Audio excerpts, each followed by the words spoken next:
రాఘవేంద్ర సమయం అవుతుంది, కంక్లూడ్ చేయండి రాఘవేంద్ర గారు. మహేష్ గారు ముందుకు రాఘవేంద్ర గారు చెప్పండి. రోజు రాష్ట్రంలో ఈ నకిలీ మద్యం మీద అయితే ప్రభుత్వం ఎన్డీఏ కూటమి చాలా ఉక్కుపాదం మోపడం జరిగింది. ఇప్పటికే దానికి సంబంధించినటువంటి కార్యాచరణ రూపొందించుకున్నాం. నాగార్జున గారు ఇందాక ఏదైతే అడిగాడో దీనికి సంబంధించి అసలు ఏదైనా యాక్షన్ ప్లాన్ ఉందా, ఏమైనా అరెస్ట్ చేశారా, లేకపోతే ఏమైనా సీజ్ చేశారని ఇప్పటికీ నకిలీ మద్యానికి సంబంధించి ఈ ప్రభుత్వం అధికారంలోకి వచ్చిన తర్వాత 22 లైసెన్సులు రద్దు చేయడం జరిగింది. ఎవరెవరైతే అక్రమార్గాన ఎవరైతే నకిలీ మద్యం గానీ లేకపోతే వాళ్ళు ఎక్కువగా బెల్ట్లు అమ్మడం గానీ ఇటువంటి చాలా ఇష్యూస్ వల్ల 22 షాపులని ఇప్పటి వరకు వాళ్ళ లైసెన్స్ రద్దు చేయడం జరిగింది.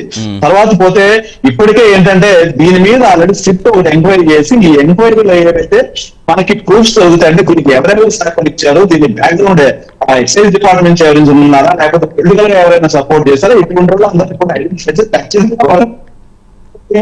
తీసుకుంటుంది. అంటే ప్రజల విషయంలో కూడా నకిలీ మద్యం ఎక్కడైతే సప్లై అవ్వకుండా ఈ రోజు ఆంధ్రప్రదేశ్ రాష్ట్రంలో జగన్మోహన్ రెడ్డి గారు అధికారంలో ఉన్నప్పుడు ఏవైతే నకిలీ మద్యానికి సంబంధించి ఆ రోజు కూడా కేసులు నమోదయ్యాయి.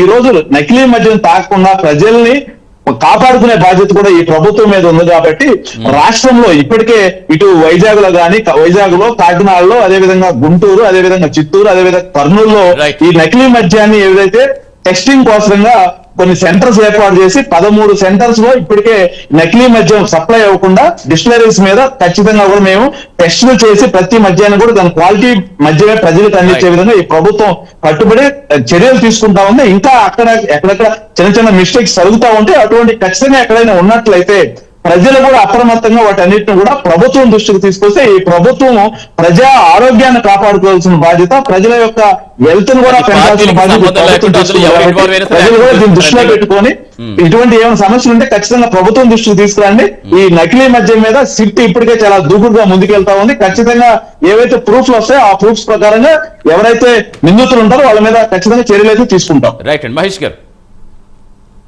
కూటమి ప్రభుత్వం గత ప్రభుత్వం లాగా డెఫినెట్ గా ఈ మద్య పాలసీలో కానీ లేక మద్యం విధానంలో కానీ యొక్క ఇల్లిసిట్ లిక్కర్ లో కానీ చాలా సీరియస్ గా ఉంటుందనేది మనం చూస్తున్నాం. ఎందుకంటే ఈ రోజు సిట్టి విచారణ చేయడం కానీ ఈ రోజు మేము కూడా ఓపెన్ గా అదేదో ఎక్సైజ్ సంబంధించినటువంటి సురక్ష యాప్ తీసుకురావడం కానీ ఇవన్నీ ఉన్నప్పుడు ఏంట్రా అంటే డెఫినెట్లీ మా నమ్మకం కాబట్టి, ఎందుకంటే భవిష్యత్తులో ఎవరైనా ఏదన్నా రకంగా మద్యం కల్తీ జరిగినా కానీ అది ప్రజలు ఇబ్బంది పడకూడదు, తద్వారా ప్రాణాలు పోకూడదు అని చెప్పే ఒక పాజిటివ్ తోనే సీఎం గారు ఆ లెవెల్లో ఈ రోజు ఆ మాట ఇచ్చే యాప్ తీసుకొస్తున్నారంటే ఇట్స్ నాట్ ఏ అదేదో మన జోక్ గానో యాప్ ను కామెడీగా తీసుకురావడానికి లేదు కదా.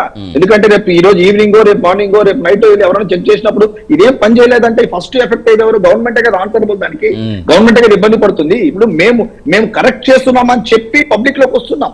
సో అది మీకు ఒక ఛాన్స్, మేము కరెక్ట్ చేయలేకపోతే అగైన్ మేము ఒకవేళ చేయలేకపోతే మళ్ళా నెక్స్ట్ డే మేము కరెక్ట్ చేసుకుంటాం అనేది ఈ గవర్నమెంట్ తప్ప మేము పట్టిన దానికి మేము ఇలాగే మాట్లాడతాం ఇలాగే ఉంటామని భీష్మించి కూర్చున్న రకం కాదు ఒక కూటమి ప్రభుత్వం. డెఫినెట్లీ మా కన్సర్న్ పేదవాళ్ళు, మా కన్సర్న్ మంచి మద్దు అంటే ఒకటి సార్ బీయింగ్ మనం ఈ పొజిషన్ లో ఉండి కూడా ఈ యొక్క మద్యం గురించి దీని గురించి మాట్లాడాలంటే ఎంత ఇబ్బందిగా ఉంటుందో మనకు తెలుసు. నిజం చెప్పండి యాజ్ ఇండివిజువల్ నాకు అది అంత కనెక్ట్ కాదు చెప్పాలంటే, టు బి ఫ్రాంక్ చెప్పాలన్నట్టయితే. ఎందుకంటే దీని వల్ల ఎంత ఇబ్బంది పడుతున్నారో మనం వద్దనుకుంటాం, మద్యమేంద్రా బాబు అనుకుంటాం. పార్టీలకు అతీతంగా అందరూ మధ్య తాగి వాళ్ళు అందరూ టీడీపీ వాళ్ళు, వైసీపీ వాళ్ళు ఉంటారు కదా, వాళ్ళ మీద వీళ్ళ మీద ప్రయోగాలు చేయడానికి అందరూ ఉంటారు కాబట్టి ఖచ్చితంగా ప్రజల ఆరోగ్యం మేలు కాబట్టి మల్లేశ్వర్ గారు కూడా తీసుకున్నాం. ఫైనల్ మల్లేశ్వర్ గారు, ఇప్పుడు పార్టీలు పక్కన పెడదాం, రాజకీయాలు పక్కన పెడదాం. రాజకీయాలు పార్టీలు పక్కన పెట్టి నేను ఏం చెప్తున్నాను, మనం మంచి మద్యం ఇచ్చి వచ్చినప్పుడు జనాలకి మంచి మద్యాన్ని ఇవ్వాల్సినటువంటి బాధ్యత ఈ కూటమి ప్రభుత్వంలోనే ఉంది. సో మీ కూటమి ప్రభుత్వం ఉండగానే ఇప్పుడు నకిలీ మద్యానికి సంబంధించినవన్నీ బయటపడుతున్నాయి. కాబట్టి ఒకసారి దీనికి సంబంధించి ఒక కమిటీ వేసుకొని ఎక్కడెక్కడ మనం ఇచ్చినటువంటి ఏవైతే 130,000 బెల్ట్ షాపులు ఉన్నాయో వాటన్నిటికి దగ్గరగా ఒక కమిటీ వేసి జనాలందరినీ పంపించి జనాల ప్రాణాలు మీకు అవసరం కాబట్టి వాళ్ళ ప్రాణాలని కాపాడాల్సినటువంటి బాధ్యత మై సజెషన్ వినండి సార్, ఇది మా సజెషన్. వాళ్ళ బాధ్యత మీదే కాబట్టి ఒక కమిటీని వేసుకొని లేకపోతే ఒక సమస్యలాగా తీసుకొని ఏదైతే ఈ 130,000 బెల్ట్ షాపుల దగ్గరికి పంపిస్తే ఏది ఫేకు ఏది నిజమో లేకపోతే ఎవడు తయారు చేస్తున్నాడు ఎవడు తయారు చేయట్లేదు ఏంటో క్లారిటీ కూడా వచ్చింది కదా. ఆ కాన్ఫిడెంట్ గా మీరు ఈ పరంపరని ముందుకు తీసుకెళ్లాలని నేనైతే మనస్ఫూర్తిగా చంద్రబాబు నాయుడు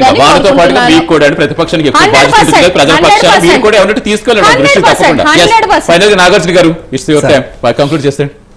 సార్ కల్తీ మధ్య ఎవరు అమ్మినా తప్పే. అది ఏ పార్టీ, వైసీపీ గవర్నమెంట్ ఉన్నప్పుడు వైసీపీ అయినా సరే యాక్షన్ తీసుకోవాల్సింది, అలా తెలుగుదేశం పార్టీ కూటమి ప్రభుత్వం ఉన్నప్పుడు కూటమి ప్రభుత్వం అయినా చర్యలు తీసుకోవాల్సింది. కాబట్టి ఏంటంటే సార్, ఈ వ్యాపారం చేసే వాళ్ళకి నిజంగా భయం భక్తి ఉందో లేదో ఒకసారి మనం చెక్ చేసుకోవాలి. ఎందుకంటే మన లాలో ఎన్ని నిబంధనలు ఉన్నా కానీ అన్ని లూపోల్స్ ఉన్నాయి అనుకుని ఇల్లు అంత డేర్ అండ్ డాష్గా ఎలా అమ్ముతున్నారు అంటే మేము దొరకవనుకోనా కూటమి ప్రభుత్వం కానీ లేదా వైసీపీ ప్రభుత్వం కానీ అంటే ఏ ప్రభుత్వం ఆ ప్రభుత్వం మమ్మల్ని పట్టించుకోదా అని చెప్పేసి ఒకసారి మనం చెక్ చేసుకో అవసరం ఉంది. ఎందుకంటే ఫర్ ఎగ్జాంపుల్ ఈ రోజు జరిగిన ఏదైతే తమ్మలపల్లి సంథింగ్ ఏరియాలో జరిగిందో అక్కడ local MLA YCP MLA Peddireddy గారు ఉన్నారు, అలాగే అపోజిషన్ లీడర్ ఎవరైతే పోటీ చేసి ఓడిపోయిన ఆయన వ్యక్తి ఉన్నారు. ఇద్దరు ఫ్రెండ్సే కాలేదు, కానీ ఒకళ్ళు గవర్నమెంట్ లో ఉన్న వాళ్ళు అపోజిషన్ లో ఉన్నారు. ఇద్దరు కుంభకై కనుక చేస్తే ఎలా ఉందో మనం చూసాం. ఈ రోజు పేద